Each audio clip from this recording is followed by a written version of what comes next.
React का जो Telegram channel है उस पे ऐड होने के लिए राहुल सर से बात कर लेना। राहुल जायसवाल सर है अकाउंट सेक्शन में। कल से आपका दूसरे आईडी पे जो होगा क्लास होगा, ठीक है ना। चलिए देख, हेडिंग दो सबको ही।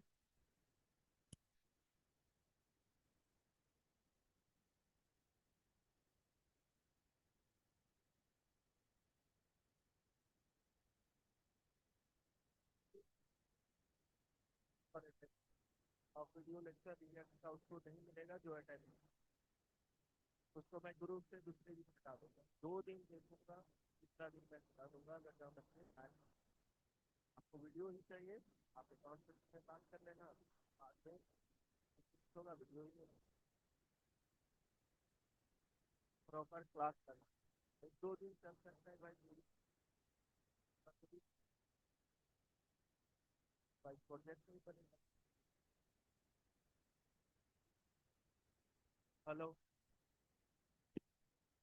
हेलो।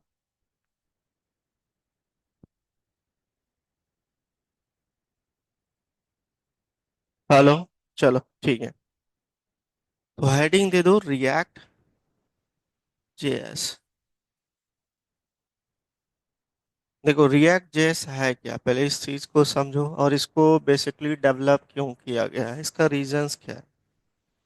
तो रिएक्ट जेएस ना एक जावा स्क्रिप्ट का लाइब्रेरी है। किस चीज का? जावा स्क्रिप्ट का। इसको यूज करते हैं यूआई डेवलपमेंट के लिए, नॉट डिजाइनिंग। यूआई मतलब क्या हो गया?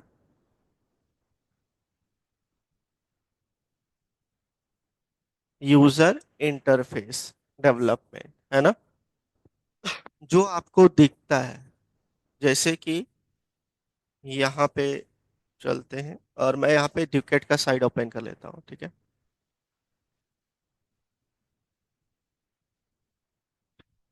देखो ये वाला जो आपको यूआई है, ये यूआई है ना, ये जो आपको दिख रहा है, ये टोटली चीजें हमने कन्वर्ट कर दिया है रिएक्ट जेएस के अंदर। क्योंकि रिएक्ट जेएस के अंदर वेबसाइट को मैनेज करना आसान होता है, ठीक है ना। और भी चीजें हैं, हम बात करेंगे। तो बेसिकली ये जो आपको ये दिख रहा है, इसको क्या बोलते हैं? यूआई बोलते हैं। यूजर, जो यूजर को दिखता है। जो चीजें नहीं दिखता है वो बैक एंड होता है। जो चीजें दिखता है वो क्या होता है? फ्रंट एंड होता है। क्लियर है?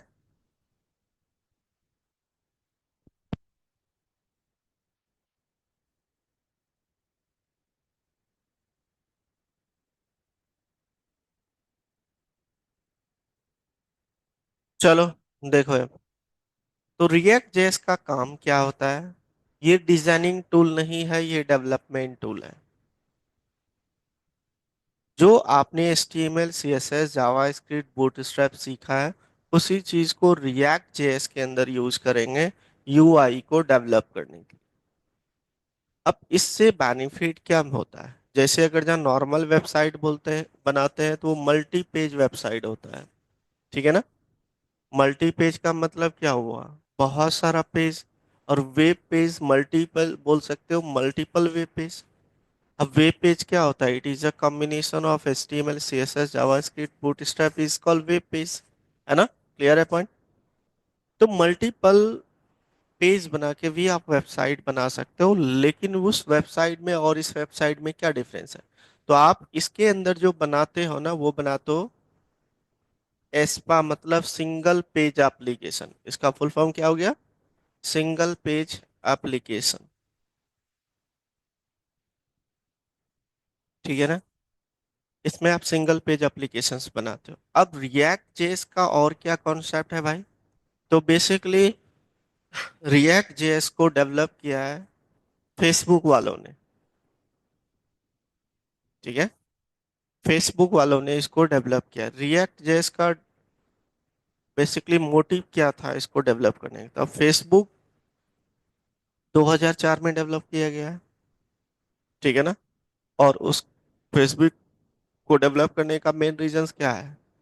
चैटिंग पर्पस के लिए, सोशल नेटवर्किंग के लिए यूज किया गया है ना। तो उसने जब सोचा था, जिसने डेवलप किया था 2004 में, मार्क जुकरबर्ग ने उसको, फेसबुक को डेवलप किया था 2004 में। उसने बेसिकली उसको इंट्रोड्यूस किया था। उसने सोचा था कि ये मेरा जो चैटिंग के लिए यूज होगा, बेसिकली मेरे कॉलेज कैंपस तक होगा। मेरे जितने कलीग्स हैं, जितने फ्रेंड हैं, टीचर्स हैं, वो आपस में कम्युनिकेट कर सकते हैं मेरे एप्लीकेशंस को यूज करके। लेकिन धीरे धीरे धीरे धीरे धीरे धीरे वो पूरे कंट्री में यूज होने लगा, फिर वो पूरे वर्ल्ड वाइज यूज होने लगा। ठीक है ना? तो क्या हो गया, क्योंकि यूजर्स बढ़ते गया, उसका जो फेसबुक बनाया था उसमें क्या था कि उसको इतना नहीं पता था कि आगे जाके मेरा इतना एप्लीकेशन फेमस हो जाएगा। तो हर एक चीज का एक स्पेस होता है, जितने भी वेबसाइट होता है सबका सर्वर पे एक स्पेस लिमिट होता है। 2 GB, जैसे आप फोन भी लेते होता है ना, 64 GB, 128 GB, 256 होता है ना, तो उसका भी तो स्पेस होगा लिमिट। तो हुआ क्या, यूजर्स डेली डेली बढ़ते गया। और नॉर्मल वेबसाइट उसने बनाया था, मल्टी पेज को यूज करके बनाया था, तो उसमें प्रॉब्लम ये है था कि जब यूजर्स बढ़ते गया ना, तो जब भी आप लॉगिन करके डैशबोर्ड पे जाते हो, तो नॉर्मल वाले वेबसाइट में होता है क्या, पूरा वेबसाइट की डिटेल, अभी तक आपने 6 महीना पहले सपोज करो रजिस्ट्रेशन किया था, आईडी बनाया था फेसबुक पे, आज के डेट में 6 महीने बाद आप लॉगिन कर रहे हो, तो इसके पीछे आपने बहुत सारा फोटोज डाला होगा, कमेंट्स लिखा होगा, एनीथिंग, बहुत सारी चीजें लिखा होगा। जब लॉगिन करके जाते हो ना नॉर्मल वेबसाइट को, तो सारा डेटा लोड करता है एक बार में। इससे सर्वर क्रैश हो जाता था, सर्वर लोड नहीं ले पाता था, क्योंकि यूजर्स बढ़ते गया भाई, पहले 1 लाख, 2 लाख, 3 लाख, मिलियंस, मिलियंस में चले गए। Clear and point? तो यूजर्स बढ़ते गया तो उसका सर्वर क्रैश होने लगा। 2009 में बहुत बार क्रैश हुआ था वेबसाइट उसका। लोड 2 सेकंड, 10 सेकंड, 1 मिनट लिया, और वो उसके बाद 404 एरर आने लगता था, क्योंकि सर्वर काम ही नहीं कर पा रहा था। कई बार बंद भी हुआ था, 1 दिन 2 दिन के लिए, कई बार बंद हुआ है, आज से 10 साल पहले, 15 साल पहले, जब मैंने बनाया था आईडी 2009 में, उस समय की बात बता रहा हूँ। तो बहुत एरर आता था सर्वर की वजह से, क्योंकि सपोज करो कि 10 लाख यूजर्स उसने एक साथ लॉगिन कर लिया, तो 10 लाख यूजर्स का सारा डेटा एक साथ वो लोड करेगा डेटाबेस से। इससे सर्वर क्रैश हो जाता। तो जिसने यूआई को डेवलप किया था ना, यूआई को डिजाइन किया था, उसी बंदे ने रिएक्ट जेएस को यूज करके, जावा स्क्रिप्ट को यूज करके रिएक्ट जेएस का कॉन्सेप्ट इंट्रोड्यूस किया। अब इसके अंदर क्या होता है, इसके अंदर आपका लोडिंग टाइम 0 हो जाता है।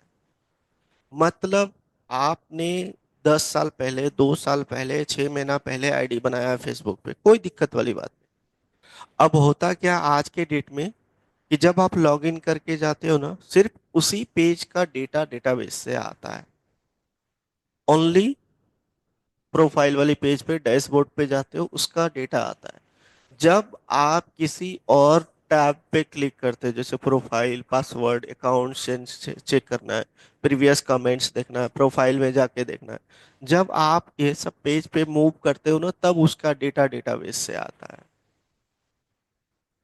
इसमें ये कॉन्सेप्ट है। इसका मतलब क्या हुआ, जब भी आप लॉगिन करके जाओगे सिर्फ एक ही पेज का डेटा आएगा, बाकी तो आएगा ही नहीं, तो सर्वर को तो टाइम मिलेगा। तो इससे लोडिंग टाइम 0 हो गया। ठीक है ना? तो ये रिएक्ट जेएस के अंदर कॉन्सेप्ट है। दूसरा, नॉर्मल जो वेबसाइट बनाते हैं वो मल्टी पेज वेबसाइट होता है, ये कंपोनेंट बेस्ड प्रोग्रामिंग, मतलब कंपोनेंट बेस्ड होता है, और एक कंपोनेंट को मल्टीपल टाइम रीयूज कर सकते हो। ठीक है ना? तीसरा पॉइंट, सिंगल पेज एप्लीकेशन, जो मैंने बताया इसका भी मतलब बता देता हूँ। जैसे कोई भी साइट है, फ्लिपकार्ट ले लो, फ्लिपकार्ट के प्रोडक्ट जो भी आप ऑर्डर करते हो, जो प्रोडक्ट आपने ऑर्डर किया, वो कहाँ जाएगा, बैकएंड में, एडमिन के पास। एडमिन उस चीज को देखेगा और फिर आपको रिप्लाई करेगा, है ना? मतलब दो दो डैशबोर्ड बना है, एक यूजर के लिए जो यूजर अपना ऑर्डर कर रहा है, एक जो एडमिन अपना मैनेज कर रहा है, 2 डैशबोर्ड बना है। अगर जहाँ हमने 50 प्रोडक्ट्स अपलोड किया है फ्लिपकार्ट के यूआई पे, तो 50 प्रोडक्ट्स हमने बैकएंड से किया है, 50 प्रोडक्ट्स के लिए हमने लिस्ट तो बना रखा होगा बैकएंड में, तभी तो डेटा आया। तो दो जगह पे डैशबोर्ड बनाना पड़ता था। आप आज के डेट में एक ही पेज पे, एक ही नैप बार पे दोनों काम कर सकते हैं। वो रिएक्ट के अंदर कॉन्सेप्ट। Clear and point? कोई डाउट? ठीक है। 2009 में बेसिकली इसको उसने इंट्रोड्यूस किया, लेकिन 2011 में उसने फेसबुक में यूज किया था सबसे पहले रिएक्ट जेएस को। उसमें परफेक्टली काम कर गया। तो उसने ऑफिशियली 2013 में इंट्रोड्यूस कर दिया, कोई भी इसको यूज कर सकता है यूआई डेवलपमेंट। तो आज के डेट में इसीलिए तो जावा के साथ भी होता है, पाइथन के साथ भी, क्योंकि वेबसाइट हर एक लैंग्वेज में बनता है, चाहे डॉट नेट हो, पाइथन हो, पीएचपी हो। जहां यूआई की बात है, आप रिएक्ट यूज कर लो। ठीक है ना? यही चीज तो हमने यहाँ पे रिएक्ट की कॉन्सेप्ट यूज किया है। यहाँ पे देखो, ये जो हमने किया है, तो इसमें लोडिंग टाइम जीरो है। आप देखना, किसी भी प्रोडक्ट पे क्लिक करूंगा तो ये वाली 1 सेकंड भी वेट नहीं करेगा। देखो, 1 सेकंड भी किया, ये देखो लोड ही नहीं लेगा। देख लो, लोड लिया नहीं लिया, लोडिंग टाइम जीरो। तो रिएक्ट का मतलब ही क्या होता है? देखो, बोलते हैं ना किसी की, तुम बहुत ओवर रिएक्ट कर रहे हो, तुरंत रिप्लाई कर रहे हो। ओवर रिएक्ट का मतलब ये क्या कर रहा है? जैसे क्लिक करो रिएक्ट कर रहा है, फट से आपको रिडायरेक्ट कर रहा है। इसीलिए तो इसका नेम रिएक्ट जेएस है। कि आप जैसे क्लिक करोगे आपका काम हो जाएगा। मतलब आज के डेट में एक बिजनेस के लिए वेबसाइट बहुत इंपॉर्टेंट मैटर करता है। किसी के वेबसाइट पे आप चले जाओ, 10 सेकंड ओपन होने में लगेगा, आप नहीं रुकोगे वहां पे, आगे जाके चेक करोगे, आगे लिंक चेक करोगे, है ना?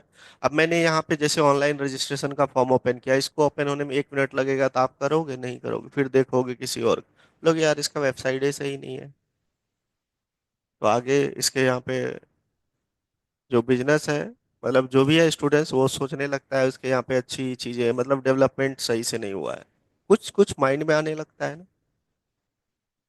ठीक है। क्योंकि आईटी में आप आईटी कोर्स करना चाहते हो, आईटी कंपनी से, आईटी इंस्टीट्यूट से, तो आईटी वालों का वेबसाइट तो अच्छा होना चाहिए। अगर जहाँ वही चीज नहीं, तो इसका मतलब वो सर्विस क्या देगा? है ना? क्लियर है पॉइंट? तो कोई भी बिजनेस हो, उसके लिए आज के डेट में वेबसाइट बहुत मैटर करता है, चाहे छोटा हो बड़ा हो, एनीथिंग। इसीलिए रिएक्ट जेएस का कॉन्सेप्ट यूज हुआ। नॉर्मल मैं वेबसाइट को दिखाता हूँ, जैसे एक बीबीसी चैनल है, आपने सुना होगा, सुना है इसके बारे में? तो जब इसके प्रोडक्ट पे क्लिक करोगे ना, ये देखो, तो ये देखो लोड ले रहा है, तो क्यों पूरा डेटा लोड हो रहा है? देखो, किसी पे भी करो, देखो लोडिंग टाइम ले रहा है ना।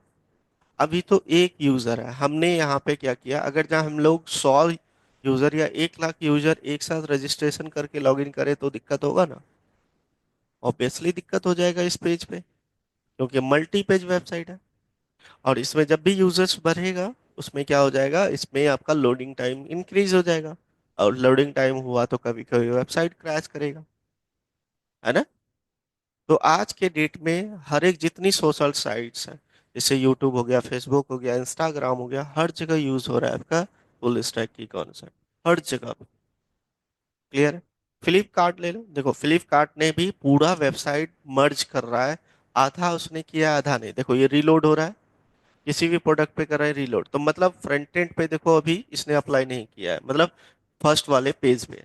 अब सेकंड वाले पेज पे देखते हैं, देखो इस पे चलते हैं, देखो इस पे अप्लाई किया है उसने, चेक कर लो। देखो किया है, जीरो ले रहा है टाइम, ले रहा है, लोडिंग टाइम जीरो। जितनी भी अमेजोन ले लो, जितनी भी साइट्स हैं, सब ने फुल स्टैक की कॉन्सेप्ट इंट्रोड्यूस किया, क्योंकि लोडिंग टाइम जीरो हो गया। अब जैसे आप क्लिक कर रहे हो, फटाक से ओपन हो रहा है, तो इसका मतलब क्या है?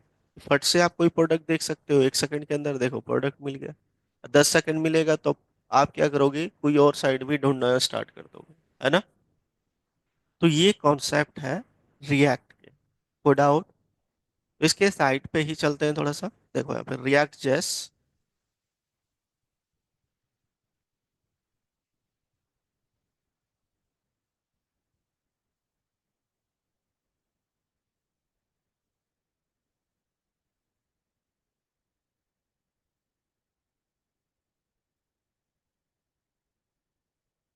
देखो यहाँ पे क्या लिखा है, अ JavaScript library for building, देख रहा है,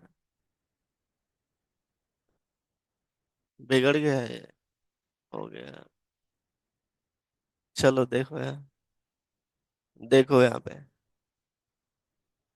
अ JavaScript library for building UI, समझ गए, यूजर इंटरफेस के लिए यूज होता है। क्लियर है पॉइंट। अब यहाँ पे गेट स्टार्ट पे देखोगे तो बहुत सारी चीजें हैं, हम आगे बात करेंगे कि रिएक्ट की कॉन्सेप्ट कैसे क्रिएट करेंगे, ये सब हम बाद में देखेंगे। बस एक लाइन मैं यहाँ से उठाता हूँ, दैट इज दिस वन, कि ये क्या है, एक जावा स्क्रिप्ट लाइब्रेरी है जिसको यूआई इंटरफेस के लिए, यूजर इंटरफेस के लिए यूज करते हैं। क्लियर इन पॉइंट, कोई डाउट। इसको फेसबुक ने इंट्रोड्यूस किया है, तो मैंने कहीं पे इसको थोड़ा सा नोट्स में रखा है, आप लोग इसको नोट कर लो पहले, आगे कंपोनेंट कंपोनेंट की बात करेंगे बाद में। चलिए, ये एमबीसी पैटर्न सारा पैटर्न को फॉलो करता है। एमबीसी का मतलब पता है, मॉडल व्यू कंट्रोलर, ये सारी चीज। ठीक है, तो मैंने यहाँ पे इंट्रोडक्शन लिखा है, देखो रिएक्ट क्या, it is a JavaScript, L I B का मतलब लाइब्रेरी, ठीक है, which is use for the, मैंने यहाँ अच्छे से लिखा है, रिएक्ट जैसे declarative efficient and flexible JavaScript library for building reusable UI component in React JS.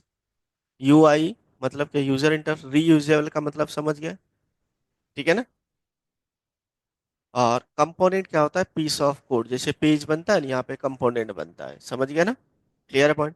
Next point, it is open source component based front end library, ऐसे भी बोल सकते हो, that is responsible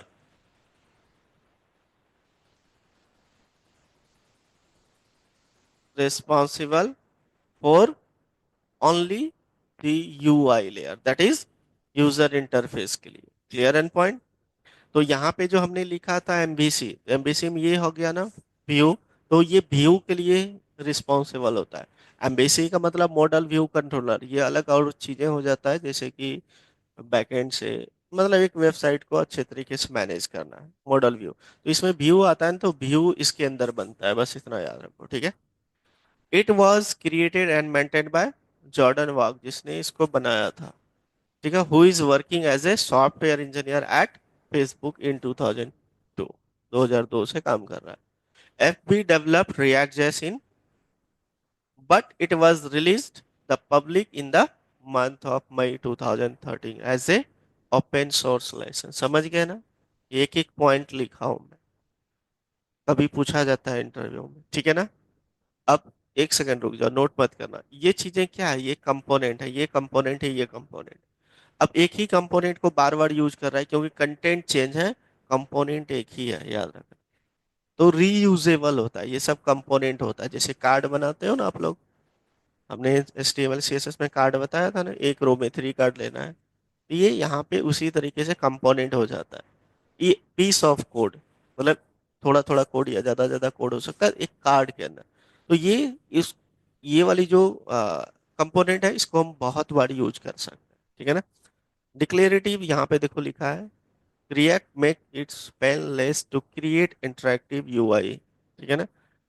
Design simple view for the each state in your application and React will efficiently update and render the just right components when data is sent, ठीक है। तो इसको हम बाद में देखेंगे, पहले ये इंट्रोडक्शन नोट करो।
नहीं, हम इसीलिए बोलते हैं इसको छोड़ दे। क्यों बताऊंगा मैं भाई।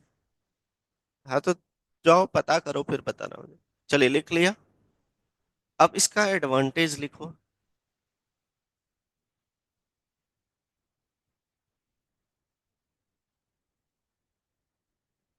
समझे, पढ़ाई पे ध्यान दो।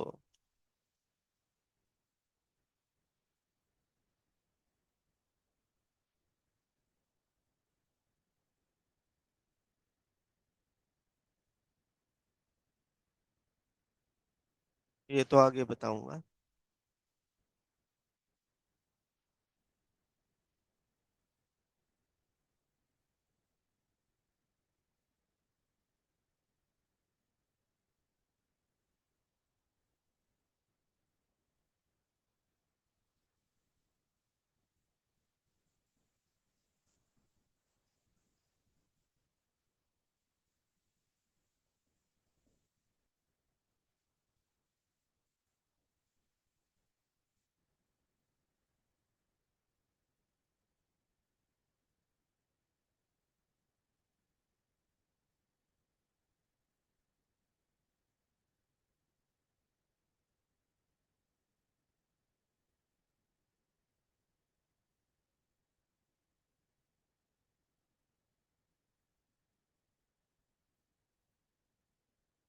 ये डिफरेंशिएट करके नहीं लिखा है।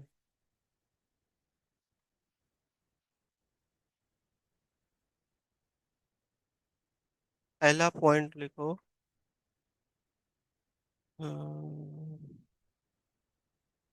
बट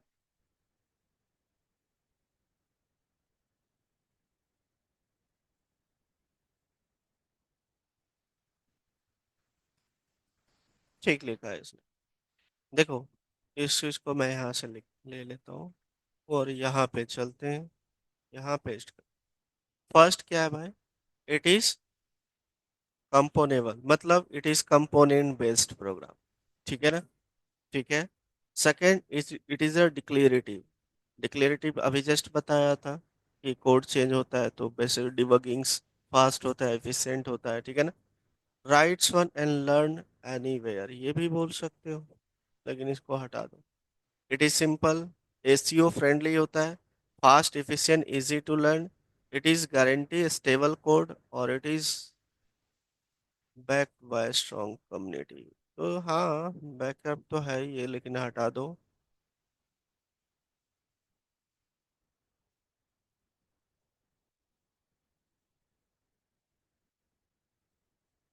एसईओ फ्रेंडली बोला जाता है, सर्च इंजन ऑप्टिमाइजेशन। जो आप वेबसाइट बनाते हो ना, हम लोग देखते हैं कि आगे जाके डिजिटल मार्केटिंग कॉन्सेप्ट में हमारी वेबसाइट की कीवर्ड ये सारी मैच करता है कि नहीं करता। आज के डेट में कोई भी वेबसाइट आपको टॉप पे दिखता है तो उसमें कहीं ना कहीं डिजिटल मार्केटिंग का हाथ होता है। Clear and point. जिसको हम लोग एसईओ बोलते हैं, सर्च इंजन ऑप्टिमाइजेशन। ठीक है ना? लिख लो इसको पॉइंट वाइज।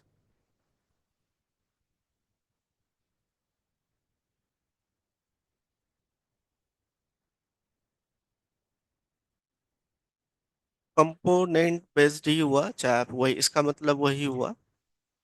ठीक है।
डन। क्लियर है। एक और पॉइंट लिखो। नेक्स्ट पॉइंट लिखो। वर्चुअल डॉम, ये भी एडवांटेज इसका। हाँ उसको, हाँ वर्चुअल डॉम ही लिखो, नेक्स्ट पॉइंट लिख लो वर्चुअल डॉम। वर्चुअल डॉम क्या होता है, डॉम मैंने पढ़ा है आपको। डॉम आपका जावास्क्रिप्ट में लास्ट ही हुआ है कंप्लीट डॉम। डॉम क्या होता है, डॉक्यूमेंट ऑब्जेक्ट मॉडल। क्लियर है पॉइंट। तो ये जो वर्चुअल डॉम होता है ना, ये रियल डॉम जो आपका जावास्क्रिप्ट उससे कई गुना फास्ट होता है। रिएक्ट जेएस वर्चुअल डॉम पे काम करता है। क्लियर है पॉइंट। लेकिन वर्चुअल डॉम इंटरनली कन्वर्ट होता है रियल डॉम के अंदर। क्लियर है पॉइंट। तो ये वर्चुअल डॉम पे काम करता है, फास्ट है, इफिशियंट है, इसीलिए तो ये तो एडवांटेज हुआ ना इसका। क्लियर है पॉइंट। नेक्स्ट एडवांटेज एक और लिख लो कि जावा स्क्रिप्ट ये जो है जेएसएक्स पे काम करता है। रिएक्ट जेएस वर्क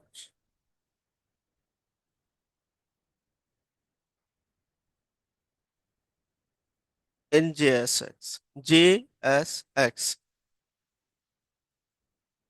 देखो अब जेएसएक्स का फुल फॉर्म क्या होता है, जेएक्स। ये देखो जावा स्क्रिप्ट, ये देखो एक्सएमएल।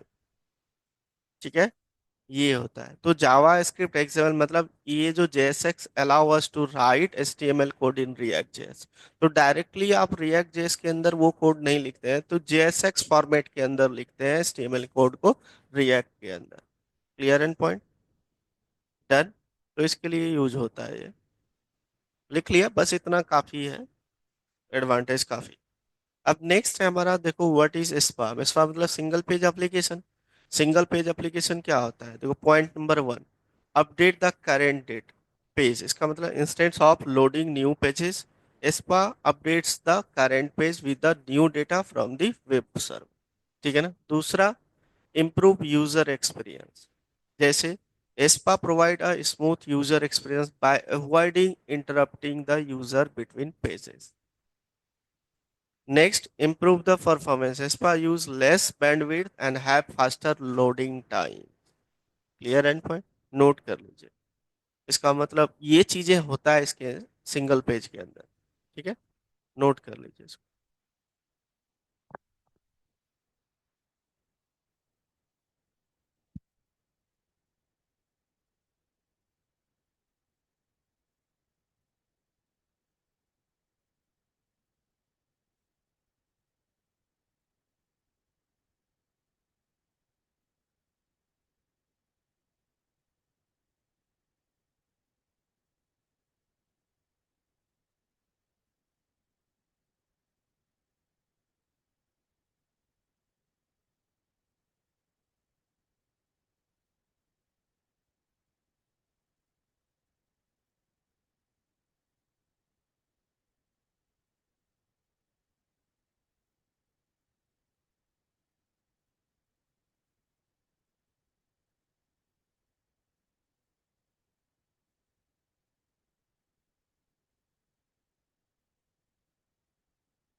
हो गया। चलिए, अब जो काम करता है ये JSX पे काम करता है ना। JSX क्या होता है, अभी जैसे बताया, it is faster than normal JS. Point हमने सिंपल सा लिखा है, नॉर्मल जेएस से ये कई गुना फास्ट होता है, ठीक है। It is make it easier for creating a template in React JS, ठीक है। JSX stands for JavaScript and XML. JSX allow us to write HTML code in React, ठीक है। JSX make it easier write and add HTML code in React application। तो ये point wise मैंने लिखा है, ठीक है ना। तो लिख लो आप लोग भी इस चीज को। कभी पूछा जाता है कि रिएक्ट जेएस पे काम करता है या JSX पे, तो जावा स्क्रिप्ट नहीं, जावा स्क्रिप्ट से कई गुना फास्ट होता है JSX, ठीक है ना, जो रिएक्ट यूज करता है, ठीक है।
डन।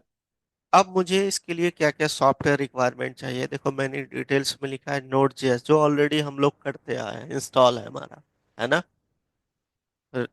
इसको कैसे डाउनलोड करना है, ये सारी चीजें उसको बेसिकली रिक्वायर्ड है जिसने पहली बार रिएक्ट सीख रहा है, जिसने जावा स्क्रिप्ट में सारी चीजें ब्राउजर पे किया है काम, है ना। हमने तो कंसोल पे किया है, सारा चीज बताया हूँ। तो इसको हटा दो, इसकी जरूरत नहीं है हमें। अब एडिटर भी हम लोग VS कोड यूज कर रहे हैं, कोई दिक्कत वाली बात नहीं। अब मुझे क्रिएट कैसे करना है, देखो, how to create a project in React JS. तो कमांड पे क्या लिखना है, npx create React app, React app, और इसका नेम देना है। तो क्रिएट रिएक्ट ऐप क्या होता है, क्रिएट रिएक्ट,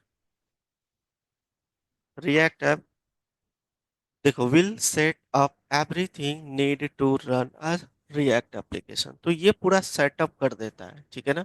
और किस में करेगा, इस एप्लीकेशन जो आप बना रहे हो, जिस नेम से बना रहे हो। तो डेमो की जगह कुछ भी ले सकते हो।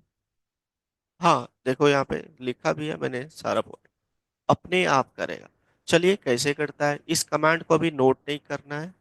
इससे पहले ना यूज होता था, देखो मैं इसको कॉपी करके नीचे पेस्ट कर रहा हूँ। इससे पहले यहाँ पे npm यूज होता था, नोड पैकेज मैनेजर। तो उन दोनों में डिफरेंस है।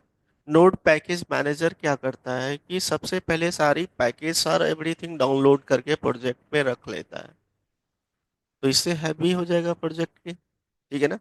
npx क्या करता है, रिक्वायर्ड के अकॉर्डिंग डाउनलोड करता है, विदाउट डायरेक्ट डाउनलोडिंग वो यूज कर लेता है। क्लियर है, ये मैं डिफरेंस लिखा दूंगा, डिफरेंस लिखा दूंगा, पहले देख लो।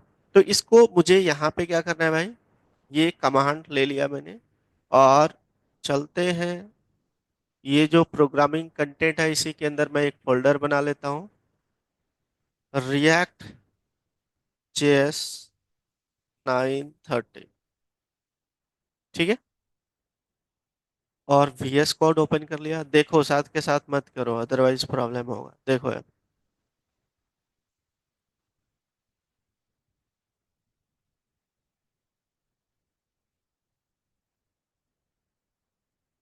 रिएक्ट जेएस 930 किधर, ये रहा। चलिए ओपन कर लिया है, ये मेरा ब्लैंक फोल्डर है। तो आप जो है प्रोजेक्ट कैसे क्रिएट करोगे ये चीज देखो। हम जाके कमांड से भी कर सकते हैं, या इसी के टर्मिनल ऑप्शन देता है तो यहीं पे हम लोग यूज करेंगे, है ना। टर्मिनल इस पे क्लिक करो। किधर गया टर्मिनल, न्यू टर्मिनल, देखो नीचे ओपन हो गया। तो ये वाली चीजें हटा दो, डिबगिंग मुझे चाहिए टर्मिनल, इसको भी हटाओ। ये देखो टर्मिनल है, लिखा हुआ भी है। यहाँ पे चलना है npx। सबसे पहले तो नोड में देख लेता हूँ मेरे में, है ना, नोड हाइफन वी। देखो बिल्कुल है। तो npx लिखना है, देन क्रिएट, ध्यान देना, क्रिएट रिएक्ट ऐप। उसके बाद ऐप का नेम कभी भी कैपिटल में मत देना, वर्क नहीं करेगा। ठीक है। मैंने यहाँ पे डेमो कुछ भी दे दिया, तो जैसे मैं यहाँ पे दे देता हूँ रिएक्ट ऐप ही लिख दिया, रिएक्ट ऐप हाइफन दे। क्लियर है पॉइंट। इंटर करते हैं। देखो यहाँ पहले सुन लो, यहाँ पे ये क्या बता रहा है भाई, recommended using the version React जैसे possible, latest instruction to create new app. अच्छा देखता हूँ, ओपन।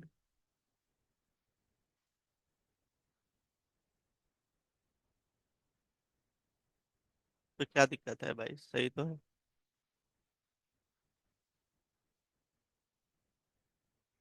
तो हमने भी तो यही किया था, क्या किया था, यही किया था ना। चलो देख लेते हैं भाई क्या ले रहा है npx।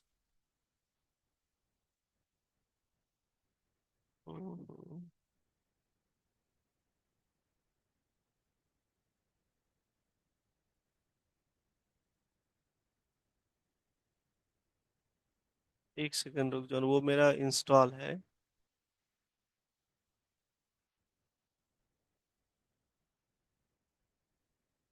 तो ठीक है, समझ गया। तो एक काम अब जो बोल रहा है क्या, कि आप पहले इसको ग्लोबली इंस्टॉल कर लो, है ना। तो चलिए कोई बात नहीं भाई, चलते हैं। यहाँ पे क्या करना है भाई, npm i React I hyphen G लिखना है। हाइफन जी का मतलब ग्लोबल होता है, ठीक है ना। रिएक्ट क्रिएट रिएक्ट ऐप, इसको पहले इंस्टॉल कर लो, कोई बात नहीं।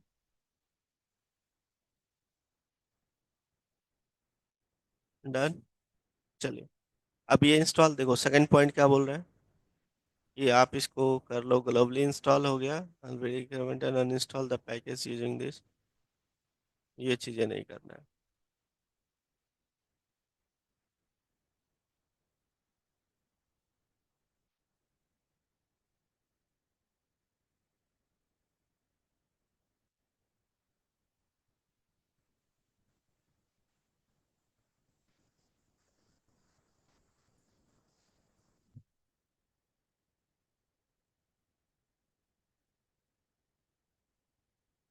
डन। तो उसको ग्लोबली एक बार इंस्टॉल कर लेना, समझ गए ना। यहाँ पे लिख भी देता हूँ कि आप सबसे पहले यहाँ पे इंस्टॉल कर लेना npm, ये वाले आई हाइफन वाई जी लिखना है, ठीक है। कौन सा, ये वाला, ग्लोबली कर लेना है। उसके बाद सेकेंड स्टेप में इसको करना है, ठीक है ना। तो चलिए क्रिएट हो जाए। ये बेसिकली नेट होनी चाहिए आपके लैपटॉप में, मतलब अच्छा फास्ट, क्योंकि 250 से 300 MB तक ये डाउनलोड करता है, ठीक है ना। तो कम से कम नेट फास्ट होनी चाहिए। अगर जहाँ डाउनलोड होते क्रिएट होते टाइम पे नेट कट जाएगा, फिर से अलग से दोबारा करना है, वो डिलीट करके, अदरवाइज चलेगा नहीं, मिसिंग हो जाता है उसका डिपेंडेंसी, ठीक है। इसमें एक और चीजें नहीं चलेगा, वो होता है डिपेंडेंसी टेम्पलेट के लिए, वो भी हमें अलग से इंस्टॉल करना पड़ता है, देख लेते हैं।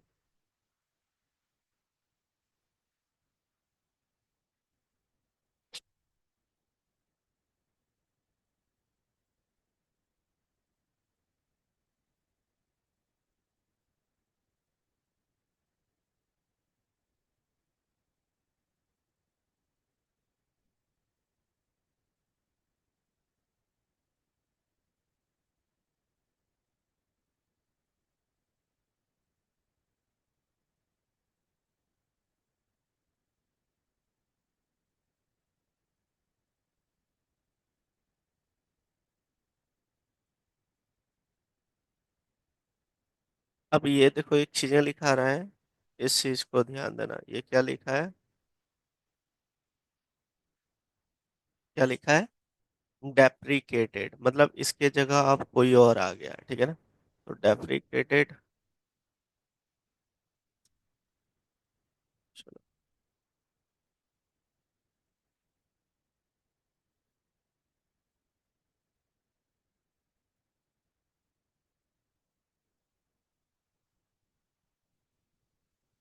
अलग अलग बाद में बताऊंगा ये वाले। चलो हो गया मेरा, देखो यहाँ पे सारा क्रिएट हो गया, कोई दिक्कत वाली बात नहीं, ठीक है।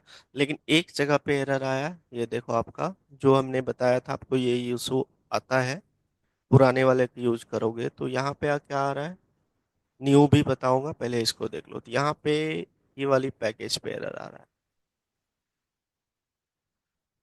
इधर गया भाई, ये टेम्पलेट पैकेज है ना, इसको भी आपको अलग से इंस्टॉल करना पड़ता है। सबसे पहले मुझे इसमें इंस्टॉल करना पड़ेगा। तो मैं क्या करूंगा, इसी फोल्डर को जो हमने रिएक्ट अभी बनाया 930 में, 930 रिएक्ट जेएस के अंदर, ये वाला, इसको मैं डायरेक्टली ओपन कर लेता हूँ ताकि डायरेक्ट हम उसी प्रोजेक्ट में चले जाए, ठीक है। और मुझे यहाँ पे टेम्पलेट वाली चीज़ों को क्या करना पड़ेगा, इंस्टॉल। तो उसके लिए आपका होता है npm i,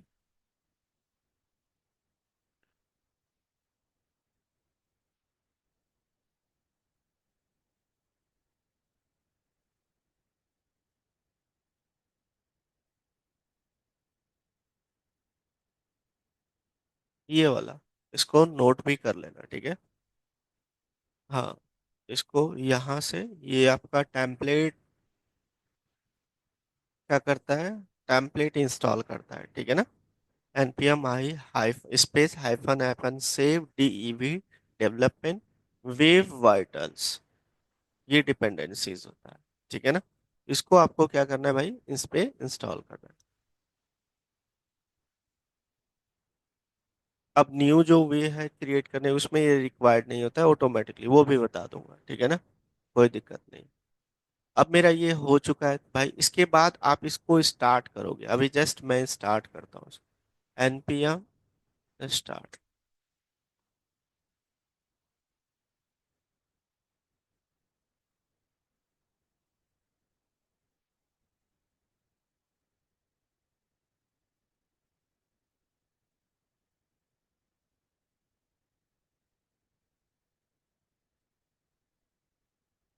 देखो क्रिएट हो गया, चल गया, ये 3000 पे चलता है, इसका ऑटोमेटिकली सर्वर क्रिएट होता है, ठीक है। अब इसको थोड़ा समझते हैं। तो ये जो सबसे पहले हेडिंग है ना, रिएक्ट आप इसको चेंज कर सकते हो। पहले यहाँ पे इसका स्ट्रक्चर देखते हैं। ये जो होता है आपका नोड मॉड्यूल्स, ये होता है डिपेंडेंसी फोल्डर, मतलब लाइब्रेरी, सारी चीजें इसी के अंदर है, ठीक है। तो मैंने यहाँ पे लिखा भी होगा, थोड़ा सा एक्सप्लेन किया होगा, किधर गया ये, नोड अंडरस्कोर जो मॉड्यूल फोल्डर है, this folder contents all the react JS dependency. Dependency का मतलब क्या हो, लाइब्रेरीज, क्लियर है पॉइंट। दूसरा इसके अंदर है आपका पब्लिक वाला फोल्डर। देखो पब्लिक फोल्डर क्या होता है, इसके अंदर HTML होता है जो आपका रन होता है, क्योंकि आपको पता है कि जावा स्क्रिप्ट आप ब्राउजर पे डायरेक्टली रन नहीं कर सकते, क्योंकि जावा स्क्रिप्ट को हम लोग HTML के अंदर रखते हैं, है ना। ये रन होता है end of the day HTML जो पब्लिक फोल्डर के अंदर होता है। तो पब्लिक में आप क्या क्या बता सकते हो, जैसे आप CSS, HTML, जावा स्क्रिप्ट लिंक, ये सारी चीजें आप इमेज, ये पब्लिक वाले फोल्डर में था जो सबके लिए विजिबल होता है। क्लियर है पॉइंट? इसके अंदर मेन जो फाइल होता है आपका index.html, बाकी डिलीट कर दूंगा मैं अभी, ये वाला फाइल। अब यहाँ पे देखो इसका एक आईडी दे रखा है, जिस आईडी को जावा स्क्रिप्ट के अंदर हम कॉल करते हैं। आपको पता है जैसे HTML में हम लोग कॉल करते थे बटन पे क्या आईडी देते थे, उस आईडी से जावा स्क्रिप्ट के अंदर कॉल करते, इसका आईडी दिया गया है रूट के नेम से। ठीक है। अब यहाँ पे जो रिएक्ट ऐप लिखा है ना, तो यहाँ पे लिख देता हूं मैं ई लर्निंग, ऐसा कुछ लिख दिया। ठीक है। जैसे सेव करोगे ऑटोमेटिकली ये चेंज हो जाएगा। ठीक है ना। अब मैं चेक करता हूँ यहाँ पे, तो ये देखो ई लर्निंग हो गया आपका, चेक कर लो। क्लियर एंड पॉइंट, कोई डाउट? तो ये वाली चीजें मैं डिलीट भी कर दूंगा, ये मुझे रिक्वायर्ड नहीं है, तो ये चीजें मैं हटा देता हूँ। अभी हटाओ। देखो, बस मैंने HTML वाला फाइल रखा है, और मैं जैसे इसको यहाँ पे सेव करूंगा और ये रिफ्रेश करते हैं, देखो, मतलब ये वाली इमेज जो है इसके अंदर नहीं है, तो कहाँ है भाई ये वाला, ये देखो है ना। इसको भी मैं डिलीट कर देता हूँ, मुझे नहीं। देखो अब एरर आएगा। तो मैं क्या करता हूँ भाई, जो आपका ये फोल्डर है ना, इस फोल्डर में ये ये ये ये ये मैं डिलीट मारूंगा। मैं सारा पहले का डिलीट मार दिया, काम खत्म। अब इसके अंदर बचा क्या, टेस्ट। अभी मैं, अभी तो मुझे इसकी भी जरूरत नहीं है, इसकी भी डिलीट कर। अब कुछ नहीं है इसके अंदर, देखो इसके अंदर ये है, इसको भी डिलीट मारो, ये कुछ नहीं चलेगा, काम खत्म। देखो, काम खत्म। क्लियर है पॉइंट? अभी खाली है। अब इसके अंदर हम लोग क्या करते हैं, रिएक्ट जेएस वाली वही कोडिंग करते हैं, बताऊंगा कैसे करना है, ठीक है ना। वैसे मैं तुमको प्री डिफाइंड भी दिखा देता पहले, सही है होता। चलो दिखा देता हूँ पहले ये काम कैसे करता है। देखो ये आपका जो है ऐप वाले प्रोडक्ट को कॉल किया, ये स्ट्रक्चर होता है इसका, ठीक है ना। तो बेसिकली क्या होता है, देखो इसके अंदर जो SRC फोल्डर होता है, इसमें सारे कंपोनेंट्स हम लोग डिफाइन करते हैं। क्लियर है ना। डन। ये आपका इंडेक्स जेएस जो होता है, मेन कंपोनेंट होता है इसके अंदर। इसी के अंदर सारे चाइल्ड कंपोनेंट को कॉल करते हैं। जैसे देखो app.js, इसके अंदर जो भी चीजें लिखा हुआ है, जैसे मैं भी इसको हटा देगा, इसको हटाया, ये देखो यहाँ से आपका कुछ नहीं आएगा डेटा। अब जैसे मैं नॉर्मल फंक्शन, हम लोग जावास्क्रिप्ट के अंदर कैसे डिक्लेयर करते हैं, फंक्शन और इसका ऐप, और इसके अंदर हमने यहाँ पे रिटर्न करा दिया, रिटर्न, हमने यहाँ पे रिटर्न करा दिया। रिटर्न में हम लोग यहाँ पे डिव के अंदर मैं यहाँ पे H1 टैग लिख लेता हूँ, यहाँ पे ये नॉर्मल फंक्शन है, ये सबको पता होगा। मैं यहाँ पे लिख देता हूँ हेलो वर्ल्ड, ऐसा कुछ लिखा। और इसको मैं बाहर यूज कर सकूं, इसके लिए एक्सपोर्ट करना पड़ता है। क्या? एक्सपोर्ट, एक्सपोर्ट डिफॉल्ट, डिफॉल्ट किसको करना है मुझे, ऐप को। इसको सेव करते हैं, चलते हैं यहाँ पे, देखो ये लिखा आ रहा है। क्लियर है पॉइंट ना। अभी मैं इसको भी हटा दूंगा, तो ये इस कंपोनेंट, ऐसे ऐसे आप 1000 कंपोनेंट बनाओगे, लेकिन उसको कॉल करोगे इसी के अंदर, ये पेरेंट मेन कंपोनेंट होता है। क्योंकि आप यहाँ पे देखो इसी के अंदर आईडी कॉल किया गया, देखो यही आईडी है ना जो हमने HTML में भी देखा था। वहां आईडी चेंज करोगे तो यहाँ वही आईडी देना पड़ेगा, ऐसा नहीं कि वो फिक्स ही है, चेंज कर सकते हो। क्लियर है। तो आईडी कॉल किया, और देखो ये रिएक्ट डॉम पे काम करता है। रिएक्ट डॉम अभी जैसे बताया, इसको क्या बोलते हैं, वर्चुअल डॉम। वर्चुअल डॉम जो होता है रियल डॉम से कई गुना फास्ट होता है, काम वही होता है। ठीक है ना, वही काम होता है। ये सारा चीजें मैं आपको क्रिएट करके दिखाऊंगा, ठीक है। उसके बाद ये लोगो है, ये फाइल टेस्टिंग उस्टिंग के लिए आता है, ये आगे बताऊंगा, ये भी टेस्टिंग का है ऐप कंपोनेंट। ये गिटअप पे क्या चीजें अपलोड करना नहीं करना है उसके लिए आता है। अब यहाँ पे मेन वाला फाइल है पैकेज डॉट जेसन डॉट, देखो package hyphen lock dot JSON, ये इसमें डिपेंडेंसी होता है। इसमें किसका डिपेंडेंसी ऐड होता है, इसका डिपेंडेंसी, डिपेंडेंसी, इसकी सारी डिपेंडेंसी इसके अंदर लिखा गया है, और ये सारी चीजें इसके अंदर है। Clear and point. ये डिपेंडेंसी है, मतलब जो जो प्रोजेक्ट में चाहिए होगा ना मुझे, वो यहाँ हम इंस्टॉल करेंगे, यहाँ पे मुझे विजिबल होगा। अभी जस्ट मैंने क्या किया था भाई, रिएक्ट वाली चीजें है ना। तो देखो मेरे पास आ रहा है रिएक्ट की कौन सा वर्जन है, 19.0.0। ये हमारा लेटेस्ट वर्जन है। क्लियर है पॉइंट? कोई डाउट? ये सारा चीजें क्लियर हो गया। मैं यहाँ पे लिखाया भी हूँ एक एक करके पॉइंट। देखो पब्लिक होता है, it means it is visible to all, inside public, outside public. Next, src source folder. src one of the main folder in react.js that is contains all the important file। ठीक है। index.js जो आपका main होता है, जैसे इसमें लिखा है, git ignore used by source controller to identify which files and folders should be include or ignore during the code commit। ठीक है, जब कमिट करेंगे मतलब जब हम लोग इस कोड को प्लेस कर देंगे कहाँ पे भाई, गिटहब पे। हाँ, package.json ये वाली जो फाइल है, this file contains dependency and scripts request for the project. कोई डाउट? ठीक है ना। इसको मैं नोट करवाऊंगा, पहले एक चीजें देख लो। अब मैं इसका ये सारा डिलीट कर देता हूँ, समझ गया ना। लो मैं सारा हटा दिया, मुझे कोई जरूरत नहीं है अभी। हम कहता हूँ इसको भी हटा ही दो। चलिए, डन। कोई डाउट? अब मैं अलग से यहाँ पे फोल्डर बनाऊंगा कंपोनेंट्स के नेम। इसके अंदर हम लोग कंपोनेंट्स बनाएंगे। अभी तो जस्ट मैं एक ही कंपोनेंट बनाऊंगा, ठीक है ना। तो इसके अंदर मैं इंडेक्स डॉट, क्या नेम था, इंडेक्स डॉट जेएस, उसी नेम से बनाना है आपको, याद रखना, ठीक है ना। अभी इसके अंदर काम नहीं करेंगे, जस्ट यहाँ पे देखेंगे कि हमारा कंपोनेंट जो है वो हम लोग कैसे क्रिएट करेंगे, ठीक है। इंपोर्ट, क्या करोगे, रिएक्ट फ्रॉम रिएक्ट जेएस। दूसरा, virtual DOM, import React DOM बोलते हैं इसको।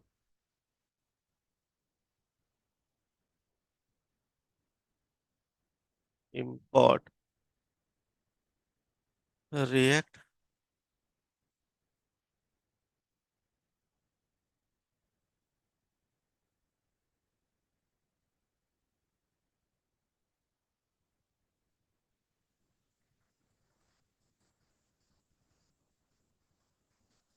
रिएक्ट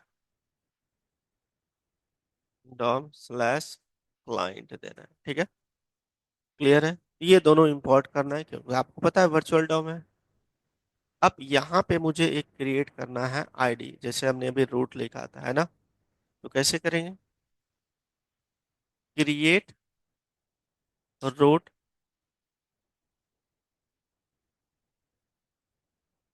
डॉट, नहीं, क्रिएट इधर जहाँ ऐसे करोगे तो एक चीजें हैं।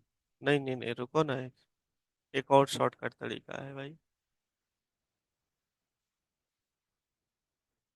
React DOM dot create root, और इसके अंदर करना है आपको,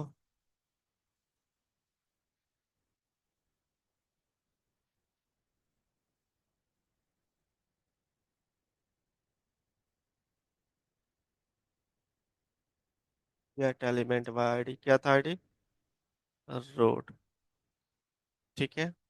अब यहाँ पे लिखना रूट डॉट रेंडर। रेंडर के अंदर आप, जैसे मैंने यहाँ पे एक अभी div ले लेता हूँ, और इसके अंदर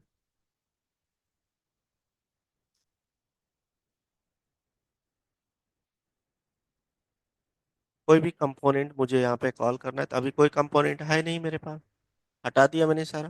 तो h2 टैग में लिख देता हूँ मैं, हेलो रिएक्ट जेएस, ठीक है। क्लियर है पॉइंट?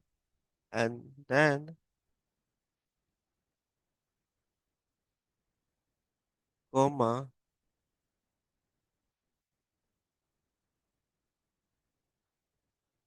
अगर जहाँ यहाँ पे क्रिएट रूट लिखोगे तो दिक्कत एक होगा, फिर से यहाँ पे मुझे करना पड़ेगा।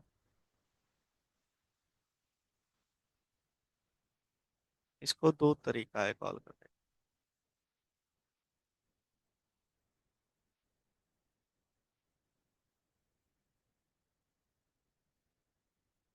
चलो इसको पहले हटा दो, ये मेरा चलता है कि नहीं पहले ये देखने दो, चल रहा है। एक तो ये तरीका होता है। Clear and point. मतलब देखो मैंने सारा कुछ हटा दिया, कोई दिक्कत वाली साफ सुथरा कोड, रिएक्ट को इंपोर्ट किया, ये डॉम को, और हमने जो रूट एलिमेंट था उसको मैंने कॉल कर लिया। यही था रूट एलिमेंट। दूसरा एक और तरीका है। उसका तरीका ये है कि आपको ये चीजें जो है अलग से बतानी पड़ेगी। वैसे यही बेस्ट है, चलो बताऊंगा। तो ये इस तरीके से क्रिएट होता है, code out. Clear and point. हाँ ये रूट रेंड कहाँ पे, ये रेंडर, हाँ। ये देखो इसके अंदर हमने आईडी गेट किया। अब रेंडर का काम क्या होता है, इसके अंदर जो भी कंपोनेंट दोगे ना उसको वो दिखाएगा। ठीक है ना। रिएक्ट पे दिखाएगा इसी के अंदर जो भी चीजें आप एलिमेंट दे रहे हो। क्लियर। अभी सिंपल मैंने इंडेक्स, ये आपका मेन फाइल होता है, याद रखें। बाकी आप नॉर्मल जितनी भी कंपोनेंट्स बना बना सकते हो। कंपोनेंट्स भी दो टाइप का होता है, वो मैं कल बताऊंगा। फंक्शनल और क्लास। क्लास उप्स बताया था ना मैंने, क्लास बेस्ड होता है। अभी पहले इस चीज को पहले नोट करो। इसको, इस पॉइंट को नोट कर लो, इंपॉर्टेंट पॉइंट है, पूछा जाता है। नोट करो इसको।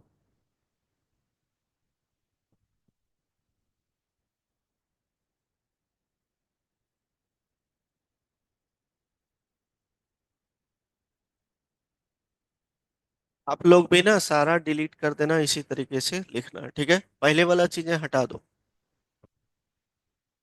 ठीक है। अपने स्टार्टिंग से हर चीज को लिखो। क्लियर है।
कर लोगे, इतना आप लोग करके आना। दूसरी चीजें, रुक जाओ, अभी देख रहे हैं इसको। अब मुझे क्या करना है कि ये तरीका है जो पहले से भी यूज करते आ रहे हैं, किसको क्रिएट करने के लिए, कर लोगे आप लोग। एक और तरीका होता है, वो मैं आज बताऊं या कल, कि इतना करके लाओगे, कल बताऊं। इतना करके आओ, क्योंकि प्लेसमेंट। एक और तरीका होता है इसको प्रोजेक्ट को क्रिएट करने का, क्योंकि जब भी npx रिएक्ट ऐप हम लोग लिखते हैं ना, ये ऑलवेज लेटेस्ट वर्जन को क्या करता है, यूज करता है। तो आगे जाके वाइटल टूल्स भी है जो अब आ गया है, वो इसी की तरह काम करता है, कुछ भी नहीं है उसमें, सिर्फ आपको दो तीन चीजें ध्यान देना है। जैसे मैं मेन फोल्डर में आ गया, तो उसको क्रिएट करने का तरीका होता है npm init, init for initialize React app, और यहाँ पे उसका नेम, ऐप का नेम, जैसे माई ऐप दे दिया, बस ये लिख दो। ठीक है, ये बता रहा है क्या, देखो कि 5.1.0 वर्जन है। यस, ओके, प्रोसीड करना चाहते हो, चलो मैं अभी यस करना चाहता हूँ।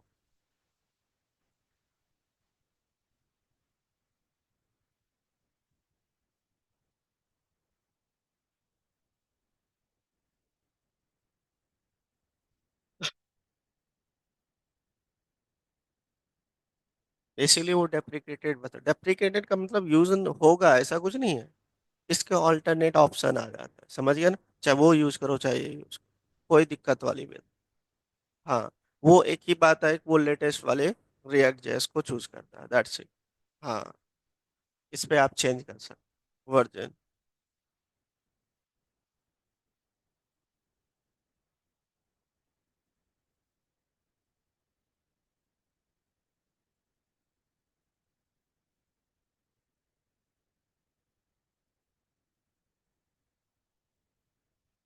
जिसका प्लेसमेंट है जा सकते हो, जाओ जाओ, जाओ, जाओ, बैठो, बैठो, देखो, जिसका प्लेसमेंट है जाओ,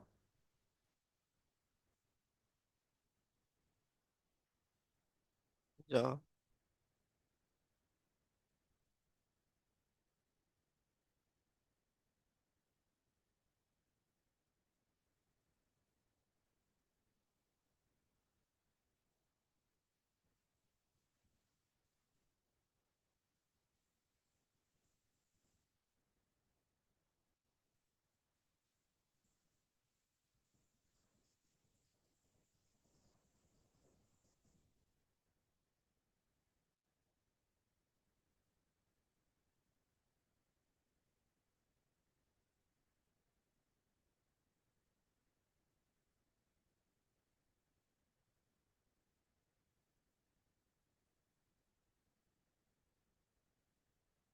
देखो क्रिएट हो गया। अब ये क्या बोल रहा है, आप सीडी इसमें एरर आया था, चेक करो। देखो टेम्पलेट वाला आ रहा है क्या इसमें।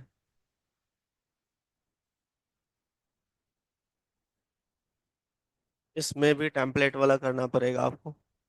चलिए, तरीका वही है, दोनों में से भी है, कोई खास नहीं है। माई ऐप ये वाला था। अगर जहाँ मैं इसको विदाउट इंस्टॉलिंग वेब बाइटल, इसको मैं स्टार्ट करता हूँ तो प्रॉब्लम क्या आता है, लेट मी चेक। सीडी करके जा सकते थे ना, मैं डायरेक्टली उसी फोल्डर में चले गया, ठीक है ना।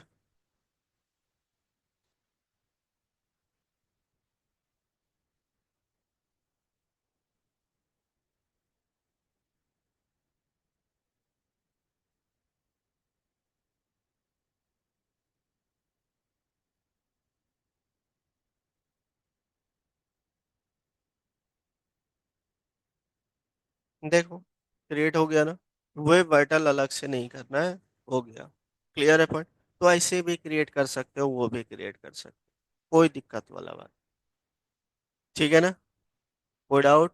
इन मैं लेटेस्ट यूज करूंगा तो मैं वही यूज कर लूंगा, लेटेस्ट पे ही बता दूंगा, ठीक है ना। चलिए इतना करके आइए, दोनों रन करके दिखा दिया, करके आइए, रेस्ट हम कल डिस्कस करेंगे। आज सिर्फ मैंने प्रोजेक्ट क्रिएट किया है, इंट्रोडक्शन दिया, इसको क्रिएट करके आना है। कल हम इस पे बात करेंगे, स्ट्रक्चर मैंने बता दिया, कल हम बात करेंगे प्रोडक्ट। कि किस तरीके से JSX काम करता है, कैसे कोड लिखेंगे, we will discuss tomorrow. Clear है ना? Okay, bye bye.